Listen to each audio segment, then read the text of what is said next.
किराए पर घर लेने से पहले जान लें ये चीजें, वरना आपके साथ भी हो जाएगा बड़ा धोखा। हर मकान मालिक इन चीजों को लेता है छुपा और बाद में चुकाने पड़ते हैं ज्यादा पैसे। आखिर कौन सी है वो चीजें, जानिए हमारी इस रिपोर्ट। हमारे देश में जैसे जैसे आबादी बढ़ रही है उसी तरह से किराए पर घर या कमरा लेने का चलन भी बढ़ता जा रहा है, क्योंकि काफी सारे लोग दूसरे शहरों में काम करने जाते हैं। ऐसे में वो कुछ महीने या साल के लिए वहाँ पर किराए पर घर लेना ही बेहतर समझते हैं, क्योंकि किराए का घर उन्हें सस्ता भी पड़ता है और बड़ी आसानी से भी मिल जाता है। साथ ही अगर आपको एक घर पसंद आए तो आप दूसरा भी ले सकते हो। लेकिन काफी सारे लोग किराए पर घर लेने से पहले कुछ गलतियां कर देते हैं, जिसके बाद जब घर के अंदर अपना सामान रख लेते हैं तो उन्हें पता चलता है कि इस चीज के बारे में तो हमने मकान मालिक से पूछा ही नहीं, जिसके बाद उन्हें पछताना पड़ता है। लेकिन अगर आप भी किराए पर घर तलाश रहे हैं तो आप आज के बाद ये गलती नहीं करेंगे, क्योंकि आज हम अपनी इस रिपोर्ट में आपको हर वो जानकारी देंगे जो कि आपको किराए पर घर लेने से पहले पूछ लेनी चाहिए। तो चलिए आपको अब हम एक एक करके इन सब चीजों की जानकारी देते हैं कि आखिर वो कौन सी चीजें हैं जो कि हमें पता होना चाहिए। इसमें सबसे पहली चीज ये है कि आपको आसानी से सीधे बात कर लेनी चाहिए कि आपके घर का किराया कितना होगा, साथ ही सालाना कितना किराया बढ़ेगा। इसके अलावा आपको किस तारीख तक हर हाल में किराया दे देना होगा, क्योंकि कई बार मालिक महीने की 2 तारीख को ही किराया लेने पहुंच जाता है। ऐसे में आपको किराया देने की तारीख पहले ही तय कर लेनी चाहिए। इसके अलावा आपके घर में पानी और बिजली का बिल किस हिसाब से जुड़ेगा उसकी जानकारी भी आपके पास होनी चाहिए।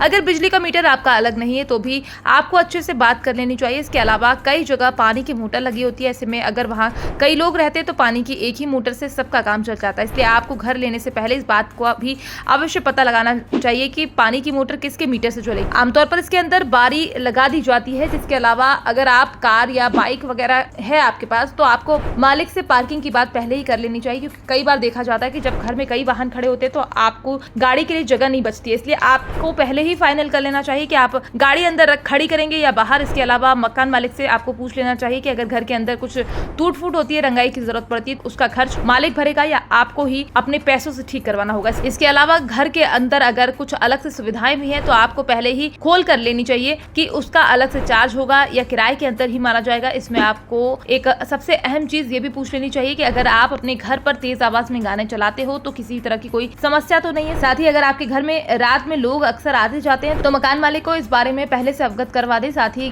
रात में गेट कौन बंद करेगा इसका भी फाइनल कर ले, क्योंकि कई जगह मकान मालिक 10 बजे ही गेट बंद कर देता है, जिसके बाद अगर आपका घर में कोई आना जाना है तो आपको समस्या होती है। साथ ही अगर आप शराब या बीड़ी सिगरेट पीते हैं तो मालिक से इस बारे में पहले ही बात कर लें कि उसे किसी तरह की दिक्कत तो नहीं है। इसके अलावा अच्छा होगा कि आप एक रेंट एग्रीमेंट भी बनवा लें, जिससे आगे चलकर आपको दिक्कत ना आए। Bureau report, PDN news.